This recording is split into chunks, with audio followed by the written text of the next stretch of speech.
this Witchy Wednesday. Today we're going to be covering guardians and offerings and the role in the sentient home.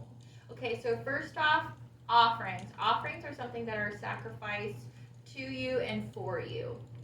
Okay, I know a lot of different spiritualities. They give the wine, the bread, but if it's not something that you use or partake in, then your offering doesn't really have much significance. Offerings can also be energy exchanges. What are energy exchanges? Okay, so offerings can be money. Because you have to work for that money. You do something, you exercise labor or something to get that money. Or it could be food, baking, cooking, putting your intention into that food. They have kitchen witchcraft, which is about intentioning that whatever you're trying to get to manifest into the food so that whoever eats it absorbs that intention. So say if it's love and warmth, like they say mother's cooking, something like that. Okay? It can also be acts of kindness, like helping others, like helping people move, helping an elder person cross the street, things of that nature. The universal tax is 30% because it is that give and take of, as if you're wanting to keep your abundance wheel flowing, meaning you're going to get more abundance over time versus just keeping the same amount. Now, this is reflected in certain cultures and in certain religions, say for Christianity, for example. Their version of this is called Tithe, and they have to do 10%. Tithing is mostly monetarily in practice. However, in the Bible, as well as the Irish, Nordic, Icelandic, Celtic, Slavic, etc., food is what's shared for their offerings. Okay. Now, a Bible verse, Leviticus, if I can say it correctly, 27:30. A tenth of the produce of the Lord, whether grain or fruit, is the Lord's and is holy. Or found in Proverbs 3:9. Honor our Lord with your wealth, with the first fruits of your crops. Now, in the other cultures mentioned, the Irish, Nordic, Icelandic, Celtic, Slavic, etc., they provide a plate of food from their meal that they made. So say if you are cooking beef stew tonight, you would just set aside a plate for one more. So it's like expecting one more guest. Okay?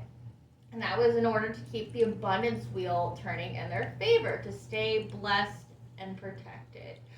Now, when it comes to the sentient home, houses can have spirits as well as they can have absorbed energy from those who dwell there.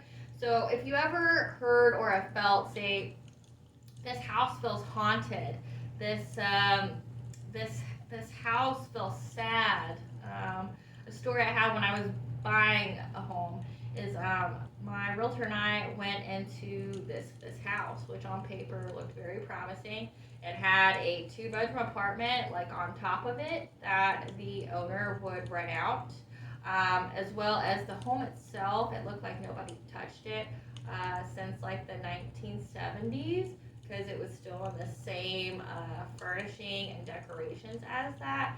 But when the realtor and I, who we both have very different spiritualities, when we went into the home, it was like no matter where we went, we definitely felt a presence there, and it definitely, when we went to the second story, which is where the 2-bedroom apartment was, no matter where we went, we felt the presence there, and it felt very, when we sat with it, it felt very sad, it felt very lonely, that the person who died there or whatever spirit was accompanying there felt very alone, and this spirit followed us from room to room up until leaving, and we even saw it through the window looking at us. So houses can most definitely have spirits in them, as haunted houses, haunted mansions, haunted mental health places, as well as houses can also absorb energy. So say a traumatic event, say if there was like some kind of massacre, or See, I think in mental hospitals you have all those different mentalities in there, and the trauma that they went through, it can be felt. Well, through different cultures, they believed that the house had a spirit in it, and a way to utilize this spirit to bring in blessings and protection, they would provide offerings to it. Okay. Now, in history, the making and believing the house is a spirit, this is across many cultures, and it protects those that dwell inside as well as bringing blessings. The Irish Celts, they have the Gruagach, which is attached to places, not particularly families, but then they have the Brownies, which are attached to places and families.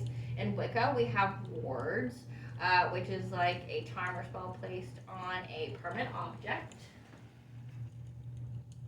such as this one right here. It would be an object. See, this is a crow carved into onyx stone, which is a very protective stone. And crows are good at the mystery. They are good at magic. They are communicators from the side and the other side, between the veils. So it's a great thing to place as a ward. And you just put them throughout your house after you do the spell. There's also, with the Slavics, they have a thing called Damaski, which is an ancestral spirit. And then the Romans have Lar Familiaris, and the Norwegians have a Nisse, and the Nords have a Hustrader. Now, they all describe very similar things. Either it's an embodiment of their ancestors, or it is a fairy, a she, because they all describe them as the same thing, something that's invisible, something that has lots of hair, so very hairy, very shaggy, like bearded, short. It's they often describe it as male, and that it wears baggy clothing, and it almost as if they're describing like the modern day look of a gnome. But they all describe them as the same. And then they also say that they are shapeshifters, so they can come to you in the form of animals, very much like what the she can do. So invisible, they will be there if they want you to see them, you will. Okay? And when it comes to guardians or the spirits, you can either create them, as I said with the ward, or you can invoke them. Now, keep in mind, this is a lifelong relationship that will not cease if you move from the house, as well as it will still be maintained even after your death. It'll just get passed on to the family. Okay, and the first thing you need to do is you need to show them respect. You show them and you speak to them with respect, almost as if you would a deity. You don't cuss at or demand things from a deity. You treat it with ultimate respect. Okay, and you should have a place in your home that provides an altar to them that has like their own dishware or items that are specific to them, that you will provide regular offerings towards. Okay, and if they are upset with you or if they are trying to get your attention, they will cause some strange phenomena in your house, like things going missing, slamming doors, spoiling crops, or spoiling your livestock, like making it to where you can't make any money off of it. So basically they'll halt your abundance, so a withdrawal of luck, or they'll cause some kind of chaos, like I said, missing stuff, breaking stuff, moving of stuff. They'll get your attention, or they'll touch you. That's another thing. They can also touch you, which you should definitely pay attention to that. Also, moaning or screaming or some kind of verbal expression can also come from them if they're upset. Now, a good example of the home as a spirit can be found in the Slavic tradition. They have a Khatynka, Pokut, or a Khaty.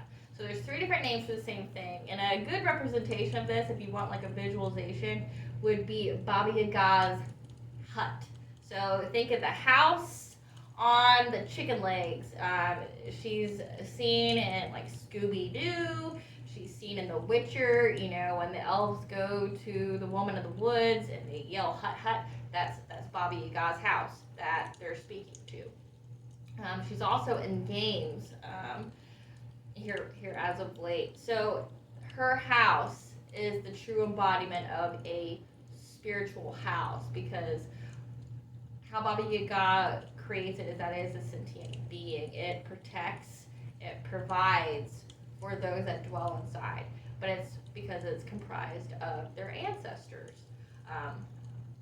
And what they did is they place, when the home is being built, they put their offerings of like eggs, bread, coin, wool, things of that nature. They put it in the corners of their home inside the foundation to bring the house together, to create, to connect it and make it a being, essentially, that they regularly provide offerings to.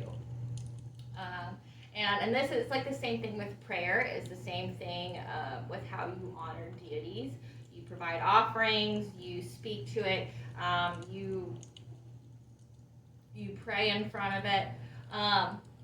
And with this house, from a personal recollection, is in the Celtic tradition, because I am of the Irish path. What the Irish do is they have a spell that seals the house and the property. And what you would do is because the house is a sentient being, you would take nails, you would take glass from the house and put it into glass jars, such as this one. It's a glass jar. You put nails in it, like bent nails. You put glass in it. You put essence of a human in it, like urine, blood, spit, as well as herbs. And what this is, it's a witch's bottle spell, with the sealing of the property. And what does it? It traps negativity in it. It traps ill intention. It traps curses. Because your essence is inside of it, whatever is being sent your way will be drawn to your essence inside this bottle, and it'll get cut to shreds by the nail, by the glass, and it'll stay there. So this goes in on top of your doorways and on top of windows, and it also gets buried in the ground at the four corners of your property. So your north, south, east, west corners of your property, this is what gets buried there, and it's to seal your home, and so that way the house can protect and the house can provide. And with that, you can make your home loving. You can make your home warm. Like the Danish word is hygge, which is like warm lighting. It's love. It's warmth. It's think of a dark room with candles. It's supposed to bring families closer.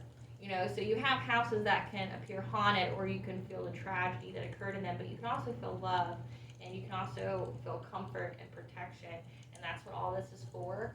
I will show you on Witchy Wednesday on September 21st, in time for the fall equinox, when the veil starts to get thinner during the darker months. I will show you how to seal your house and your property. I will not necessarily perform the spell to you, but I will teach you how to do that, so that way you can be on track to providing your house as a sentient being, and to maintain your blessings and protection from it.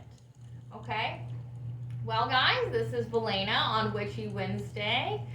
See you next time.